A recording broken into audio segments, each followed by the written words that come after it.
সম্মানিত কাতার প্রবাসী ভাই ও বোনেরা, আসসালামু আলাইকুম ওয়া রাহমাতুল্লাহ।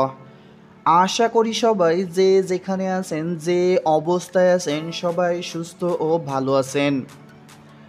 এখনকার ভিডিওর মাধ্যমে আপনারা জানতে পারবেন কাতারে ফেরার অনুমতি পেলেন প্রবাসী বাংলাদেশিরা। তো বন্ধুরা, ভিডিওটি শুরু থেকে শেষ পর্যন্ত দেখার অনুরোধ রইল। তো বন্ধুরা, চলেন ভিডিওটি শুরু করা যাক।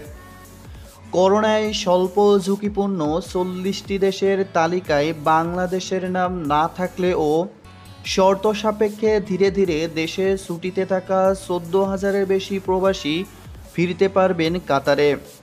দেশটির সরকারের দেওয়া এমন ঘোষণার থেকে কাতার পোর্টাল ওয়েবসাইটের মাধ্যমে শুরু হয়েছে প্রবাসীদের আবেদনপত্র যাচাই বাছাই।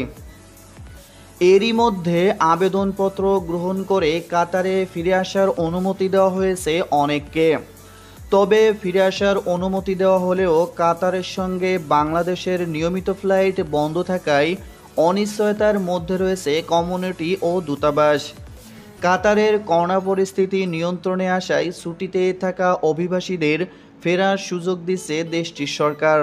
স্বল্প ঝুঁকিপূর্ণ 40টি দেশের তালিকায় বাংলাদেশের নাম না থাকলেও শর্ত সাপেক্ষে কাতারে ফিরে আসার প্রয়োজনীয়তা উল্লেখ করে অনলাইনে আবেদন করা প্রবাসীদের যাচাই বাছাই শেষে ফিরে আসার অনুমতি দেওয়া হচ্ছে অনেককে।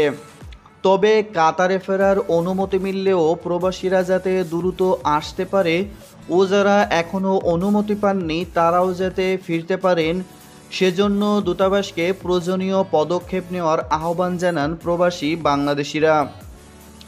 কাতার প্রবাসীরা জানান, আমাদের প্রায় 14,000 প্রবাসী দেশে গিয়ে আটকা পড়ে আছেন। এদের মধ্যে অনেকের ভিসা বাতিল হয়ে গেছে।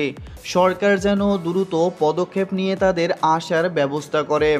কাতারে ফিরে আসার জন্য অনুমতি পাওয়া প্রবাসীদেরকে 1 মাসের সময়সীমা বেঁধে দেওয়া হলেও নিয়মিত ফ্লাইট বন্ধ থাকায় প্রবাসীদের ফিরে আসা নিয়ে শঙ্কায় কমিউনিটি নেতারা।